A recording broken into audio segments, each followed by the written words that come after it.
সাইয়েদনা আদমকে আল্লাহ যখন বানালেন, তিনি বানালেন মিন তিনিন লাযিব, এঁটেল মাটি থেকে বানালেন। ও আকাশ, এই মাটির উপরে 40 বছর তুমি বৃষ্টি দাও। 40 বছর এঁটেল মাটির উপরে বৃষ্টি জমতে জমতে জমতে জমতে এটা হয়ে গেল হামাইম মাসনুন, কাদামাটি। সুবহানাল্লাহ পড়েন।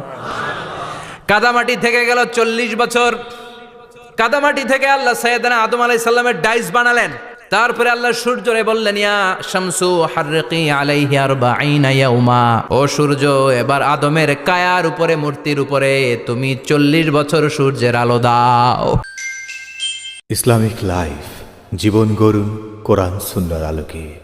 তার এই আল্লাহর কোরআন যদি ঠিক মতো পড়া যায়, মানুষের মতো মানুষ বানিয়ে আপনারা জান্নাতি বানাবে কে? তার মানে এই কোরআন পড়লে মানুষের মতো মানুষ হওয়া যায়। চিল্লায় বলেন, কি হওয়া যায়? সবাই বলেন, মানুষের মতো মানুষ হতে চান তো সবাই? সবাই চাই। আসুন দেখি মানুষের নামে সূরায় আল্লাহ কি বললেন, পড়েন।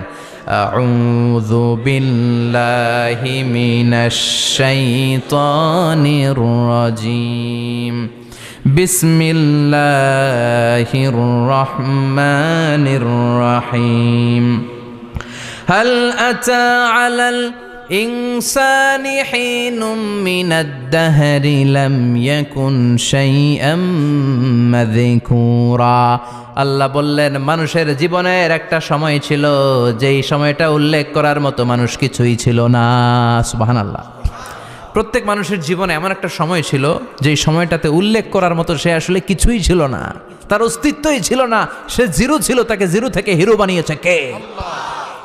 হাল আতা আলাল ইনসান, এই হাল হচ্ছে ইস্তেফাম তাকরিরি, বিমানা কাদ আতা আলাল ইনসান, অবশ্যই অবশ্যই মানুষের জীবনে এমন একটা সময় এসেছে, লাম ইয়াকুন শাইআম মাযকুরা, উল্লেখ করার মতো সে কিছুই ছিল না। কার কথা? মুফাসসিরিন একরাম ইনসান দ্বারা এখানে দুইটা জিনিস বুঝিয়েছেন। এক হলো সাইয়েদনা আদম, আর এক হলো আমরা সবাই। এই পৃথিবীতে মানুষ বানানোর 3 ক্যাটাগরি। ক্যাটাগরি নাম্বার 1, মাও নাই বাবাও নাই। এই সিস্টেমে আল্লাহ কার বানাইছে? কথা বলেন। আবার শুধুমাত্র মা আছে বাবা নাই, এই সিস্টেমে কাকে বানালেন? আবার বাবাও আছে মাও আছে, এই সিস্টেমে কারে বানালেন? আমাদেরকে বানালেন। আবার সাইয়েদনা আদমকে আল্লাহ যখন বানালেন, তিনি বানালেন মিন তিনিন লাযিব, এঁটেল মাটি থেকে বানালেন। এঁটেল মাটি দিয়ে কাঠামো বানানো যায় না, স্ট্রাকচার করা যায় না। এঁটেল মাটি জমিন থেকে নিয়ে আল্লাহ রেখে দিলেন 40 বছর। চিল্লায় বলেন, কয় বছর? আর আকাশকে বললেন, ইয়া সামা আমতিরি আলাইহি 40 সানা, ও আকাশ এই মাটির উপরে 40 বছর তুমি বৃষ্টি দাও। 40 বছর এঁটেল মাটির উপরে বৃষ্টি জমতে জমতে জমতে জমতে এটা হয়ে গেল হামাইম মাসনুন, কাদামাটি। সুবহানাল্লাহ পড়েন। কাদামাটি থেকে গেল 40 বছর। কাদামাটি থেকে আল্লাহ সাইয়েদনা আদম আলাইহিস সালামের ডাইস বানালেন। তারপরে আল্লাহ সূর্যরে বললেন, ইয়া শামসু হাররিকি আলাইহি 40 ইয়াউমা, ও সূর্য এবার আদমের কায়ার উপরে, মূর্তির উপরে তুমি 40 বছর সূর্যের আলো দাও। 40 বছর সূর্যের প্রখর ও তীব্র তির্যক তাপে এবং কিরণে আদম হয়ে গেছে এখন সলসলিন কাল ফাখার, টোকা মারলে ঠন ঠন করে। সুবহানাল্লাহ পড়ে। এখনো রুহের ফুৎকার দেয় নাই এখনো, কিন্তু কেটে গেছে 120 বছর। 340 কত? 120 বছর চলে গেল।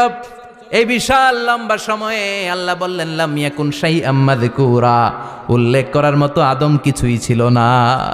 রুহের ফুৎকার যেহেতু দেয় নাই 140 বছর, এটা এঁটেল মাটি, পরে ছিল কাদামাটি, এরপরে হয়েছে মূর্তি, ঠনঠনে মূর্তি। উল্লেখ করার মতো আদমের জীবনে 124 বছরে কিছুই ছিল না। চিল্লায় বলেন, ঠিক কিনা?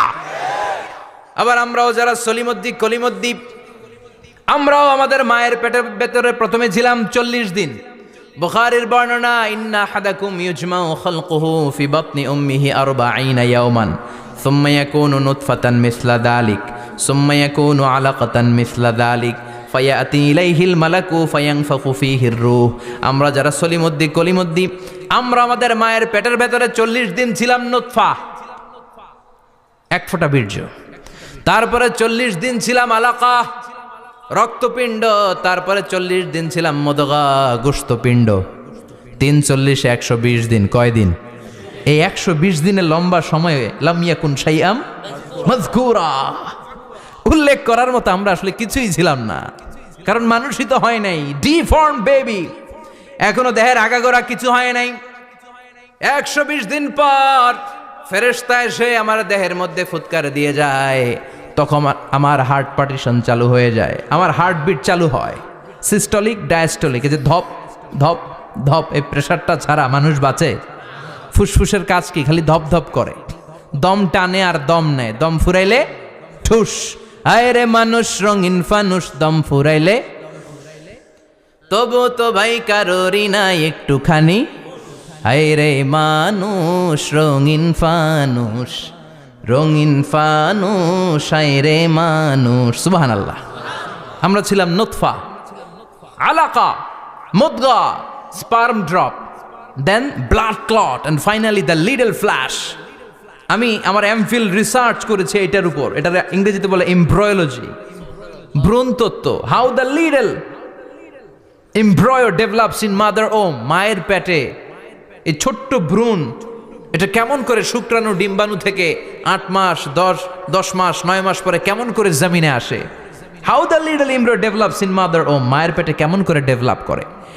একেবারে ক্ষুদ্র ছিলাম আমি, তুচ্ছ ছিলাম আমি, নগণ্য ছিলাম আমি, আমার কোনো নাম ছিল না, আমার কোনো গ্রাম ছিল না, আমার কোনো পরিচয় ছিল না। এখন দুনিয়াতে আমাদের পরিচয় আছে না নাই? কিন্তু মিজানুর রহমান আজহারি একটা সময়ে লাম ইয়াকুন শাইআম মাযকুরা, তোরা কেউ চিনতো না, তোর নামটাও কেউ জানতো না, উল্লেখ করার মতো তুই কিছুই ছিলি না। এটা দিয়ে আল্লাহ বুঝাতে চাইলেন তোর কিছুই ছিল না, জিরো থেকে আমি হিরো বানালাম। ক্ষমতার দাপট দেখাবি না, ক্ষমতার অহংকার দেখাবি না, টাকা পয়সার গরম দেখাবি না। 2 দিনের টাকার মালিক হয়ে ওর পা জমিনে লাগে না এরকম টাকা তা ছেড়ে নাই। লাম ইয়াকুন শাইআম মাযকুরা, তোর চেয়ে বড় ক্ষমতাশীল ছিল ফেরাউন। আল্লাহ ছাড় দিয়েছে, ছেড়ে দেয় নাই, ঠিক কি না? নমরুদরে ছাড় দিয়েছে, ছেড়ে দেয় নাই, ঠিক কি না? আবু জাহেলকে ছাড় দিয়েছে, ছেড়ে দেয় নাই, ঠিক কি না? এখনো যারা গাদ্দারি করে, ইসলামের বিপক্ষে কথা বলে, ইসলামকে জমিনের ভিতর গেড়ে দিতে চায়, দেখা যায় আল্লাহ ওদেরকে ছাড় দেয় কিন্তু ছেড়ে দেবে না। চিল্লায় কও ঠিক কি না? পৃথিবীতে কেউ তো স্থায়ী হয় না, হোক না সে ফেরাউন কিবা নমরুদ, কেউ ভাবে চিরদিন রয় না, কেউ ভাবে চিরকাল রয় না। কেউ থাকতে আসে নাই, এত বড় বড় দাপটওয়ালারা সব শেষ। আমি তো প্রায় জায়গায় বলি আমি ফেরাউনের লাশটা নিজে দেখে এসেছি, যেহেতু আমি আল আজহার ইউনিভার্সিটির স্টুডেন্ট। 200 পাউন্ড লাগে দেখতে, আমি দেখছি ফ্রি। আমার আল আজহারের জামিআতু আল আজহার শরীফের একটা কার্ড ছিল, ওইটা দেখাইলে সব ফ্রি, ফ্রিতে দেখে আসছি। ঢুইকে দেখি ফেরাউন চাচা শুয়ে রয়েছে। আমি বললাম ফেরাউন চাচা কেমন আছো, how are you, what's up man? কোনো আওয়াজ নাই। আমি জিজ্ঞেস করেছি তাকে কেমন আছো তুমি, কি অবস্থা, কেমন যাচ্ছে তোমার, হোয়াটসঅ্যাপ? কোনো আওয়াজ নাই। আমি অবাক হয়েছি, এই লোকটার হুঙ্কারে মিশরের জমিন থার থার করে কাঁপতো, আজকে ওরা শেষ করে দিছে কে? আজ আছে কাল নাই, ঠুস, দম ফুরাইলে। এজন্য আল্লাহ বললেন হাল আতাব আলাল ইনসানি হিনুম মিনাদ দাহরি লাম ইয়াকুন শাইআম মাযকুরা। মানুষের জীবনে এমন একটা সময় ছিল উল্লেখ করার মতো সে কিছুই ছিল না। আমরা যে কত ক্ষুদ্র ছিলাম আপনি কল্পনাও করতে পারবেন না। ফালইয়ানযুরিল ইনসানু মিম্মা খুলিকা, খুলিকা মিম্মা ইন দাফিক ইয়াখরুজু মিন বাইনিস সুলবি ওয়াত তারাইব। বাবার পৃষ্ঠদেশ থেকে, মায়ের বক্ষদেশ থেকে দুইটা মিলিত হয়ে মায়ের জরায়ুর ভেতরে তোরে সেট করলো কে? আমরা ছিলাম শুক্রাণু। শুক্র চিনেন? স্পার্ম। শুক্রও ছিলাম না আমরা, শুক্রাণু মানে শুক্রের অণু। ডিম্বও আমরা ছিলাম না, আমরা ছিলাম ডিম্বাণু মানে ডিম্বের, আরবিতে বলে আল বুয়াইদা আল উনসাউইয়া। 1 ফোঁটা বীর্যের ভেতরে, 1 ফোঁটা শুক্রের ভেতরে 20 কোটি অণু থাকা লাগে। ওই 20 কোটির একটা ছিলাম আমি। 20 কোটির একটা ছিলেন আপনি। উল্লেখ করার মতো আমি কিছুই ছিলাম না, আমরা কিছুই ছিলাম না। চিল্লা এখন ঠিক কিনা? আল্লাহ বললেন লাম ইয়াকুন শাইআম মাযকুরা, কিছুই ছিল না। স্পার্ম ড্রপ আর ওভাম দুইটাকে মিলিয়ে আমি আল্লাহ করে ফেললাম জাইগোট। সেইটারে আমি বানালাম এমব্রয়ো, ভ্রূণ, ব্যাঙ্গাচির মতো। শীত বর্ষাকালে বৃষ্টির পরে দেখবেন ব্যাঙের বাচ্চাগুলো খালি ছোটাছুটি করে, তাই না? কালো কালো দেখা যায় না? আমি আপনি আমরা প্রত্যেকে এরকম ব্যাঙের বাচ্চার মতো ছিলাম। হাত পা তো দূরের কথা, ব্যাঙের বাচ্চার মতো ছিলাম। মায়ের জরায়ুর দেয়ালে লেপ্টে ছিলাম। আমাদের হাত ছিল না, আমাদের পা ছিল না, কিচ্ছু ছিল না। সেখান থেকে আল্লাহ আমাদেরকে বড় করতে লাগলেন। এরপরে আমরা হয়ে গেলাম ফেটাস, ডেভেলপড স্টেজ। 120 দিন পরে আল্লাহ তাআলা আমাদের রুহের ফুৎকার দিলেন, আমার হার্ট দিলেন, আমার লাংস দিলেন, আমার গল ব্লাডার দিলেন, আমার কিডনি দিলেন, আমার লিভার দিলেন, আমার ইন্টেস্টাইন দিলেন। আমার দেহের ভিতরে তিনি রক্ত ঢুকিয়ে দিলেন। আমার কলবের এই ধাক্কাধাক্কি শুরু হয়ে গেল। আল্লাহ বললেন, এই কলবটা সব চাইতে দামি অঙ্গ, কলবের মধ্যে জিকির ভরতে হবে কার? লা ইলাহা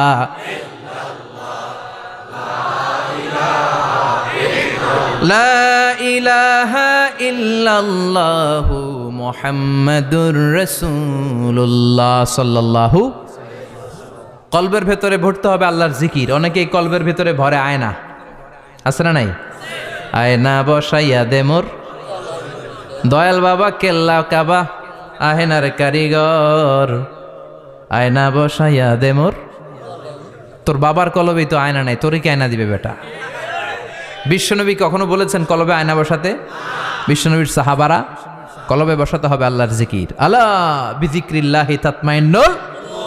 দুনিয়ার কোনো কিছু কলবকে ঠান্ডা করতে পারে না, একমাত্র আল্লাহর জিকির ছাড়া। এজন্য আল্লাহ বললেন, হাল আতা আলাল ইনসানি হিনুম মিনাদ দাহরি লাম ইয়াকুন শাইআম মাযকুরা।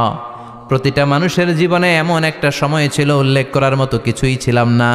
এই আয়াতটা যখন ইসলামের প্রথম খলিফা বিশ্বনবীর ডান হাত সাইয়েদনা আবু বকর পড়তেন, তিনি শুধু কান্না করতেন, চোখের পানি ফেলতেন আর বলতেন, লাইতাহা তাম্মাত, হায় হায় আমার পুরো জীবন যদি এভাবেই কেটে যেত।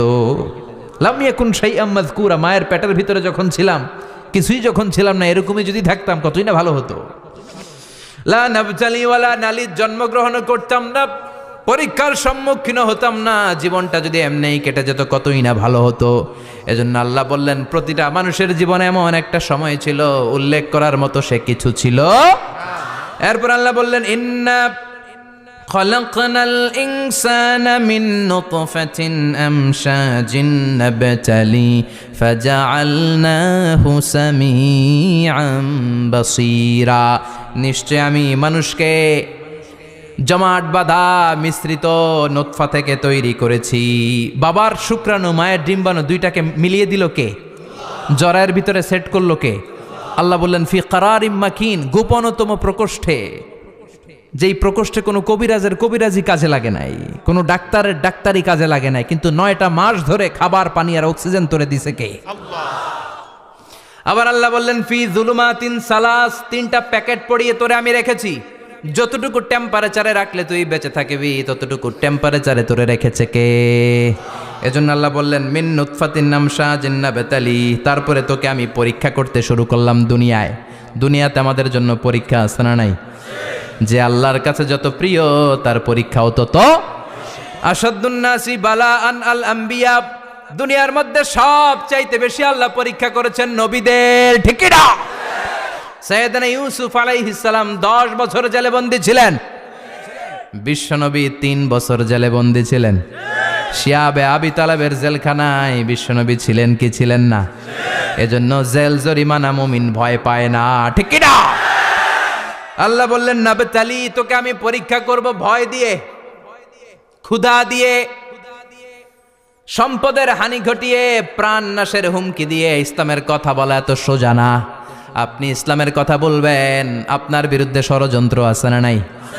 কিন্তু এগুলো দেখার আমাদের সময় আছে নাকি? আমরা কোরআনের কথা বলেই যাব। কোরআনের শান্তির বাণী বিশ্বব্যাপী আমরা ছড়িয়েই দিব, ঠিক কি না?